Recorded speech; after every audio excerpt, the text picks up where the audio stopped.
What's up guys, welcome to our channel eTechniz. In this video we will talk about how to fix the error which says Rivatuner static server, some system components cannot be hooked. We will discuss the three methods which I have searched on internet and few on YouTube that how you can fix this error.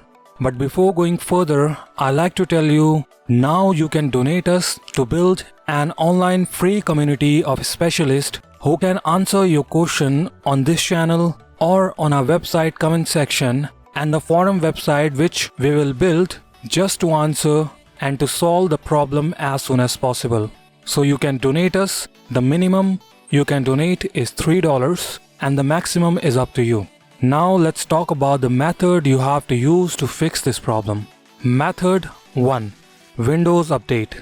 When I was searching on tech forum how to fix the error and what are the other possibilities to fix the error, then I come to know that Windows Update solved a lot of user problem because there is the DirectX installed automatically when we install the MSI Afterburner in our PC. I hope you have noticed as well. So there are some changes I think have been made to the DirectX which we installed on our PC, and due to that the most of the problem got fixed. As far as I can understand, I think because of the DirectX this problem got fixed.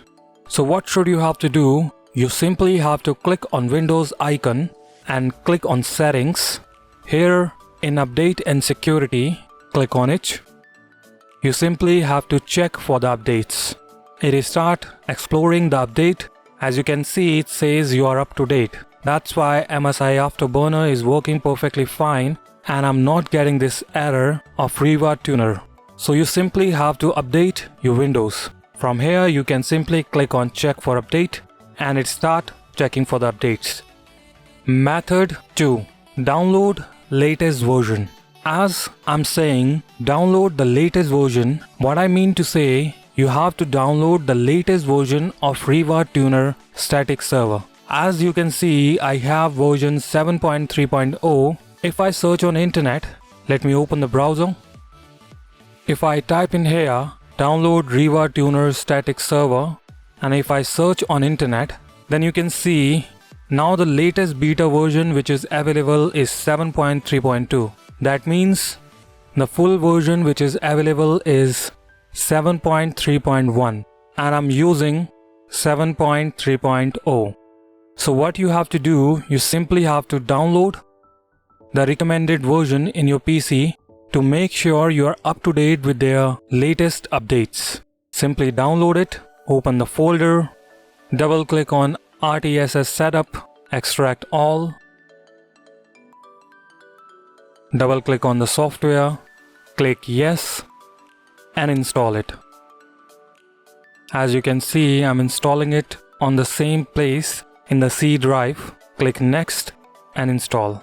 It says Riva static server is currently active. Installation process will be aborted. This is the problem which comes up when the Rivatuner is running in the background. So before you install the latest version, you have to make sure to stop the old version which is running in the background.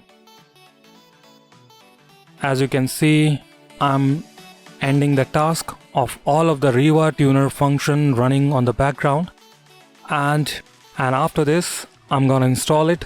Double click on it, click yes, click OK, click next. I accept the term of the license agreement, select it, click next. You have to select the same folder. Then you can leave the same folder location in here. If you want to change the location, then you can click on browser. I'm selecting next because I want it to remain in program x86. Select install. As you can see, it is start installing and it's not showing me any error that it's gonna abort the installation. So you have to make sure you download the latest version. The link is given in the description. You can see it says, do you want to reboot? I'm selecting no, but after this video, I'm gonna restart my PC for sure. But for now, I'm selecting no. After installing the Rivatuner static server 7.3.1, unselect this option, finish, and restart your PC to make sure all of the changes take place. Method 3. Change config setting. I'm sure you have seen this thing on a lot of other videos. They have opened the notepad and they directly open the configuration settings from program x86. I like to suggest you do not have to follow that method. If your afterburner is not working, then it should have to show you an error that there is some problem. But if you change the silent option to 1 from 0 to 1, then it's not gonna show you the error message on your screen. That means you will not find out why your MSI afterburner not working. So that's what I want to explain in method 3. Do not go with changing configuration. So that's all for today. If you like our video, then give a thumbs up. Leave your feedback in the comment section, and if you like to donate us, the link is given in the description. By your donation, we can create more videos on the troubleshooting methods. Along with that, the online free community where you can ask your question and a specialist answer your question as soon as possible to solve your problem. Thanks for watching. Have a nice day.